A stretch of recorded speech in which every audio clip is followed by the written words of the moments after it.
Right, welcome everybody to another episode of Chris and Dave's Reality Cast. I'm one of your hosts, Chris Phelps, and my co-host and very good friend is Mr. Dave Horrocks.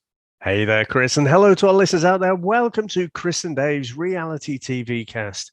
We are covering The Bachelorette, Season 18, Episode 11, After the Rose. Chris, we thought we were out, and it turns out we weren't. We weren't quite finished last week when we said it was a final episode. So we are definitely into the final episode now, though.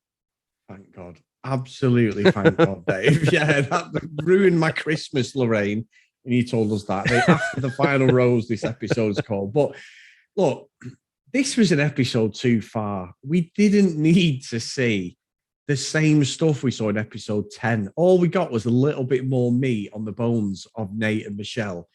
And we had Caitlin doing her worst fucking sincerity and presenting I've ever seen, Dave. She was even worse in this. Within the first 2 minutes, she's like, I don't think I should be the right person to do this. And she's trained herself to do this. But you know me, I love the Kardashians. She's got a Kardashian voice. She sounds like Kim Kardashian, Dave, the way she speaks, the way she pronounces the words and labors. And that's how Kim speaks. It just reminded me that she was trying to be Kim Kardashian. But when she said about, I just don't think I'm the right person to do this, I was like, no, you're not, because you're fucking shit. And she was trying to show a bit of sincerity at the start. She is terrible. I said it last time. Bring back Tayshia. You do not know what you've got until it's gone, Dave. And she is so much better than Caitlin. She's fucking useless. Also, though, it opens the door for me, Dave. I could be in there, get myself back in shape, dye the hair. I could be presenting next series. Well, I think they've already replaced them, haven't they? So for Clayton's season, it's not Tayshia and Caitlin. It's someone, I can't remember what his name is now, but he looks like Clayton. It's weird. I've seen the pictures and it's like they look like they could be brothers. So I don't know exactly what the story is there, but yeah, I don't think I'm not going quite in as hard on Caitlin as you. I think she was okay, but the lack of sincerity does really come across. To be honest, that nothing seems authentic and natural. But you know, good luck to her. She keeps dining out on the Bachelor franchise like the rest of them. So I don't know what she'll do after this. Maybe with Tayshia, she'll go on Bachelor in Paradise or have a podcast or something like that. So who knows? Dave, there's enough podcasts on the Bachelorette and Bachelor if you don't mind. You don't need anybody there's loads, isn't there? Yeah, there's loads. But no, I mean, I thought the episode was just dead sickly, wasn't it? We get all like I say, the meat on the bones of the proposal, and Michelle and Nayte are chatting some fucking shit about how much they love each other. Don't believe any of it, Dave. I'll be honest you with old you. Smoothie, you. Yeah, don't believe any fucking of it. And watching it more and more, and I've said Michelle's nice and that, but the way this is going, this is a Katie again, Dave. I just think she's in on the fucking joke. She knows what she's doing. Everyone is sickly. And the worst thing about this episode, which made my toes curl, why was that guy still there? He's like got his tongue stuck to a lamp. Oi, fat bloke. Terrible. Yeah, Come it was on, terrible. let's get you out. It was awful. It was supposed to be like a bit of slapstick comedy, and there was no context to why he was there. I said it last time. There was no in-joke that only we would know who'd watched The Bachelor. It was the Bachelorette, sorry. It made no sense at all. And as different people come out, and I know we got Brandon pretty early on, even he wasn't believing Dave. He was doing all the shit. I just want to be happy. Bull fucking shit. You've just missed out. And we'll talk about that because you get that bit later. But he has literally missed out on a fucking free house. And he's going, oh, I'm just glad she's so happy. No, you're not, Brandon. Don't fucking Billy bullshit us. I didn't. At the end of this episode. That's one of the lines, though, isn't it? It's like they've got a little book of bullshit bingo lines, you know, yes. and I just want them to be happy is just one of those.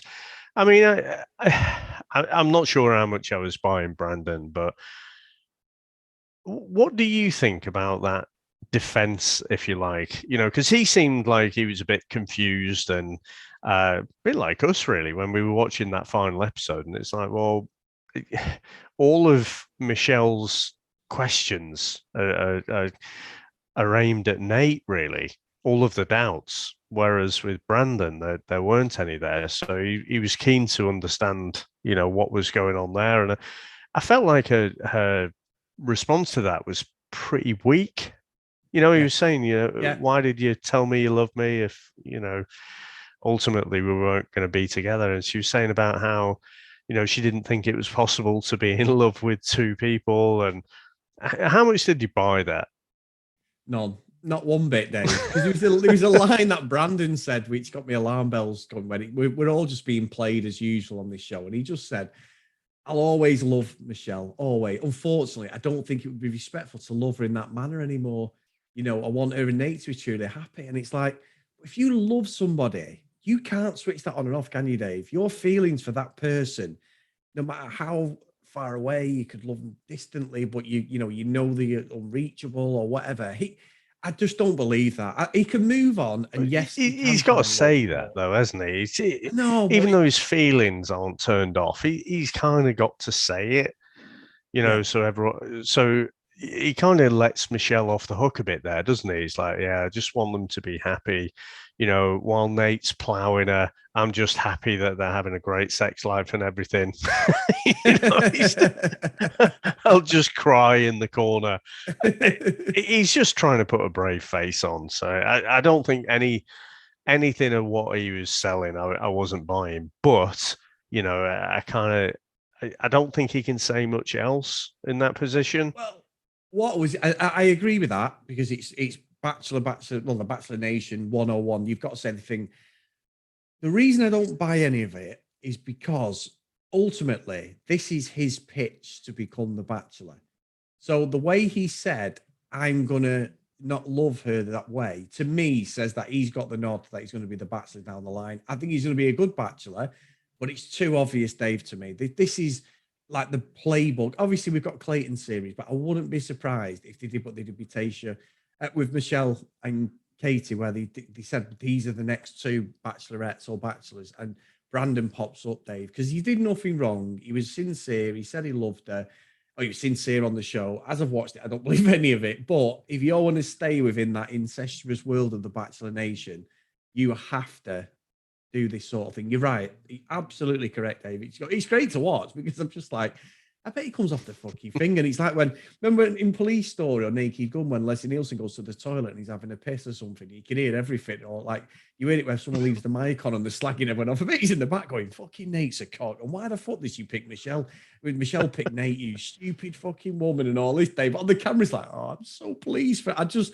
I would love for it to come out. like Thingy, I fucking Married at First Sight, when she said it was a brother and she was kissing him. And she went, that's my brother. Oh, God. Yeah. You know what I mean? Something like that. That would be brilliant for me. That'd be like absolutely show how much of a blag all this is. But it is what we sign up for. We know we're getting all this fucking bollocks. Everyone's just arse kissing, basically. See, I think you've almost got two shots at it, haven't you? You've either you're going for the shot on being the Bachelor. That must be the best prize, because you can't lose when you're the Bachelor, can you? You're going away with the pick. But the other opportunity is the Bachelor in Paradise stuff, isn't it? And you get a lot more people obviously involved with that as well. So I think, again, that's what irritates me a bit about this whole franchise. Is it's just difficult, even when someone's coming across as authentic. You're sort of thinking, well, is this really you, or are you just playing up this almost like TV soap career? So you want to go on to, let's say, Bachelorette, and then you go on to Bachelor in Paradise. Then you'll do the rounds with the media and everything. You don't have to fucking find a partner at all.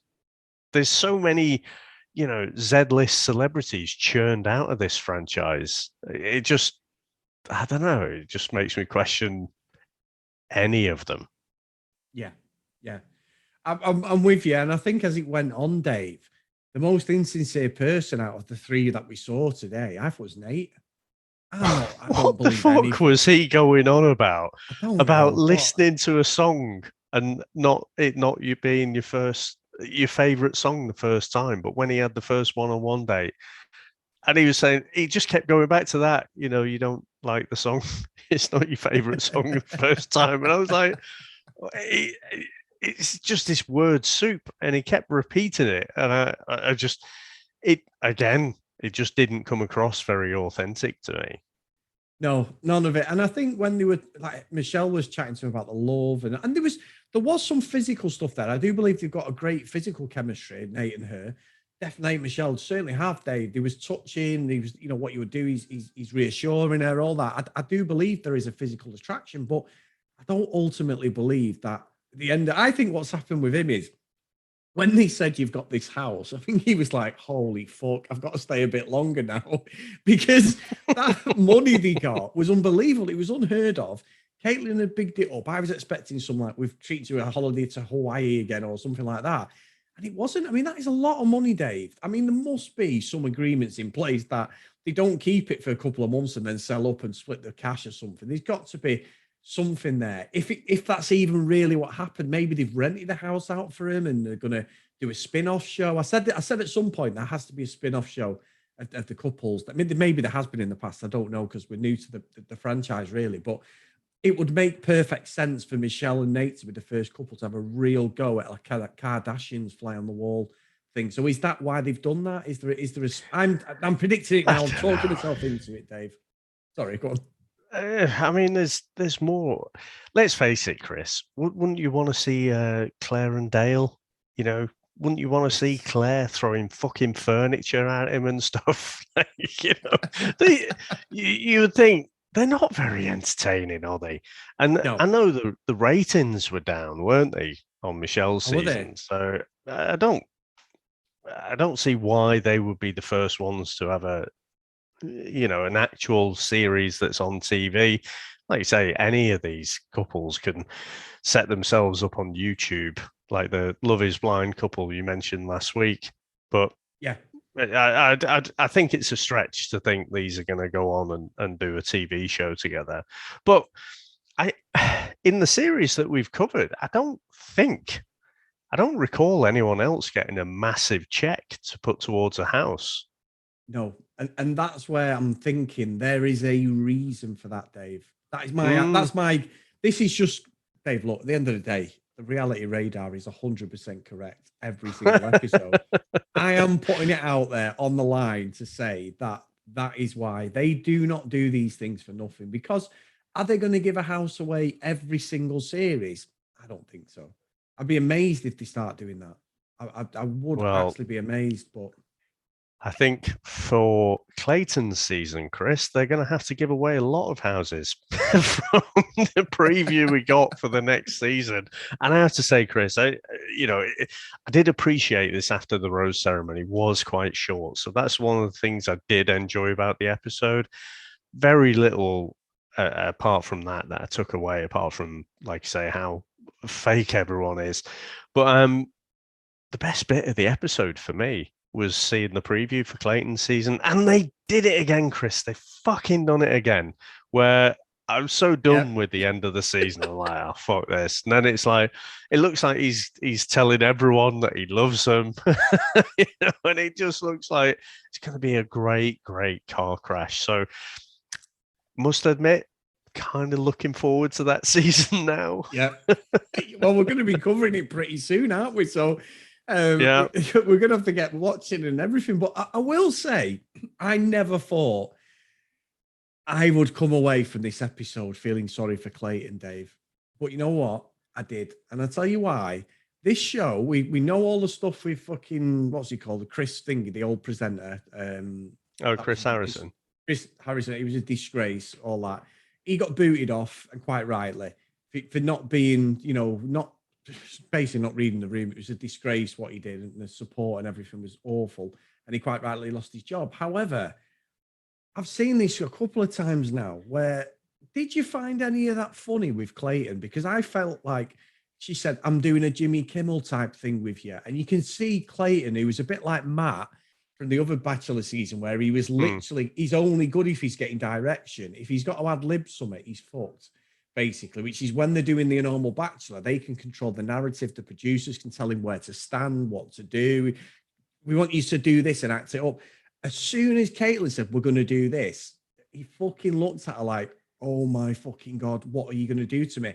And I felt some of the stuff that they showed from social media wasn't funny and was pretty nasty, to be honest, Dave. Yeah. It was a weird choice, wasn't it? Yeah, really weird choice to basically shine a light on some of these nasty comments that are put out there. Yeah. And it's like, what is your end game here? I mean, yes, Caitlin, the difference is Jimmy Kimmel is actually quite funny. I think, you can maybe get away with it if you put like a funny slant on it. But they just put nasty comments and then she just read them out. Now, in that position, what can Clayton do? The only thing he can do is just sit there and sort of try and laugh it off and shrug at it. And it's like, yeah. What else can you do in that situation? If if it winds you up a bit, well, you're going to look like a dick. But I just none of them lended themselves to like a witty comeback. Not that I could think of anyway. It was all just nasty shit, and I just thought it was fucking weird to put him in that spot, and just ultimately, like I say, highlight all of these nasty comments. And not really counter them at all. Just put them out there. And well, they could have fucking weird. They just laid into him, didn't they? Because it's like, they could have countered that by having nice comments. All you got was someone going, you look like Shrek, and then fucking Caitlin went, "Oh, I watched that last night, and you look nothing like him." Yeah. I didn't think you when I was watching it or something. I'm like, "Oh, you've not read the memo," and that's what I'm saying. The stuff with Chris Harrison happened, but I don't believe he'd have gone if they hadn't have had the backlash of what happened, Dave. I don't think they've learned. And I honestly think it's like, be kind to people. That's not how you don't go there and slate people. All right, bring a couple of comments. Not everyone's going to be happy. I've said it. You said it. I think he's got no personality. He's another Matt where he's just going to go along with whatever they throw at him. He's got no spice. Whatever we think of Claire, she had her own opinion, Dave. We know it was a setup. We know her and Dale have been together, but fair play to her. She wasn't, and I can't believe I'm even praising her, but you need characters like that. Clayton's season is going to, like you say, he's saying he loves you. He might be amazing. And Kate's like, oh, you're not going to believe this. You're not going to expect it. I'm thinking, well, you spent 5 minutes slating the guy for his looks and his personality, and he's going to spearhead the season. Even the way she delivered it before then was terrible. I was like, this is not, I think that's why she's been binned off. I don't know whether they're letting her ad-lib this or something, but I can't believe that they've let that section stay in. That's all set up completely. They know exactly what's coming, don't they? They've got the fucking tweets right there. She's not ad-libbed anything. she's reading it off the TV screen that someone out the back is saying, right, is this my bit now? Right, we'll put this up on the big screen. Nothing's ad-libbed. She's just a bit crap. She's not she's not doing anything particularly vicious or anything. I just think it was just kind of misjudged. I think. I mean, the fucking Shrek thing. I don't know what the bloke thinks. I mean, he looks like a good-looking bloke to me. I don't know where you get the Shrek thing from, but can you imagine, Chris? You're sat there, and it comes up. Oh, look at the size of Chris's nose. And you just fucking go sat for the there. juggler yourself. You know what I mean? Exactly. That's what I mean. It's like, there's no fucking comeback there, is there? It's just like, I've got a big nose. That's it. What do you want me to do? Thanks very much. I'll get my coat. But you're right. I didn't think I'd come away puzzled. And just as you think they're getting progressive and they do, look, reality stuff, we're taking the piss. We're roasting this show. That's what we do. That we don't, if we like something, we say it. If we disagree or agree with each other, that's the whole point. But I just didn't make any sense to me, Dave. It was almost like she'd been listening to our podcast and thought, you know what? Okay, I'm going to go for the jug and get a few digs in. We don't fucking call people out for their looks, do we? No, not like that. Because look, fucking hell, Dave, we're not exactly oil paintings, are we? Like, say, I could slag off my nose, weight, whatever. Shit, I did call that fat bloke out before. Well, that was you, though, Dave. It wasn't actually exactly. Chris. Apart from him, and from now, no. But the thing is, I mean, he is put there for his body type, I think, and just he isn't. You say about have they learned anything? Have they bollocks? They just fucking don't care who they step on, who they shame. You got all these beautiful ladies, all these handsome men, and everything, and that's why that fat bloke's there. He's a person of ridicule. That I don't know. I've not seen him in the previous seasons. Maybe before we started watching, maybe he's a regular that they just wheel out. And I don't know. Maybe if we were in on the joke, maybe he did something funny 5 years ago, and so if we remember that, I just don't see what the point of him was in the whole After Rose special. But it did seem to like just have a laugh at him rather than with him. So yeah, I just really weird. And I don't know. I've not seen, is there any kind of backlash to them calling Clayton out? But yeah, I don't know if I'd go as far as to say I feel sorry for him, but it did seem off to just put him in that position and like I say, it wasn't funny. Didn't really give him an opportunity to counter. I guess you had the studio audience, gave him a bit of a cheer, didn't they? So, that probably made it soften the blow a bit. But yourself, if you get 9 positive comments and 1 toxic negative comment, the one that has the most impact is the toxic negative comment, isn't it? So, yeah, there's no need for them to do that to anyone.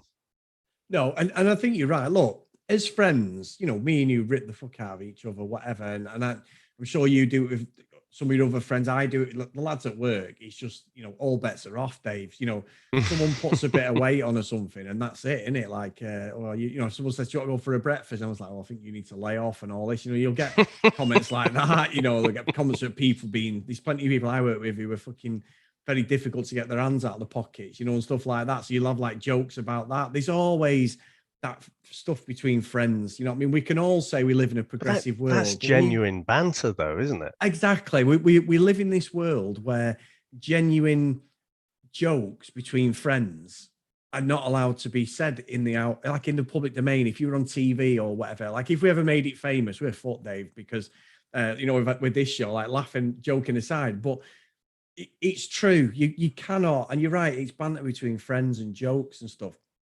You can't do that. I mean, some of the stuff that fucking my mates send me, like taking the piss, and like we do, don't we? We send each other and having a go at each other as a joke and that. But you'd be like, you can't say that. Like just, I mean, not like physical stuff or whatever, like calling people tight, or there's ways to do it, and it's the hypocrisy, I think, in the long run of all this. Like I say, they could have laid him up. They could have prepped him, written some funny lines for him, some witty comebacks for him to kind of squash the trolls kind of thing. But it's almost like they're inviting it. It's like, well, stick this stuff up on Twitter and we might read it out. Whoever wrote those things is probably like a fucking local celebrity now. You know what I mean? So, yeah, bunch of dicks, Chris. Bunch of dicks. Yeah. I'm with you, Dave. Now, Dave, this is our first episode, isn't it, of the new year? So we are going to be watching Clayton's episode. It's about to come out. We will be getting onto it, and we will be doing a recording probably this weekend. But it's one of them things where I was the same. We're just getting back to the trailer. I didn't say a lot on it, but as soon as I saw the trailer, I was like, oh. Then a couple of them girls are like fucking giving shit to each other, and I'm like, yep, I am 100% involved in this series. I'm going to slate it 2 episodes in because they always do a good job of the trailers on the Bachelor, Bachelorette. They always look amazing. And then when you see it, it's like a 10-second fucking like little bit of a fallout, but it looks glorious. And it's rubbish, isn't it? By the time it comes around, you've seen it previewed 20 times. And so when the event happens, you're like, oh, was that it? Yeah, that's true because every advert in the show, it's replayed. Tune in next. And it's like, we've seen all this before. And you're right.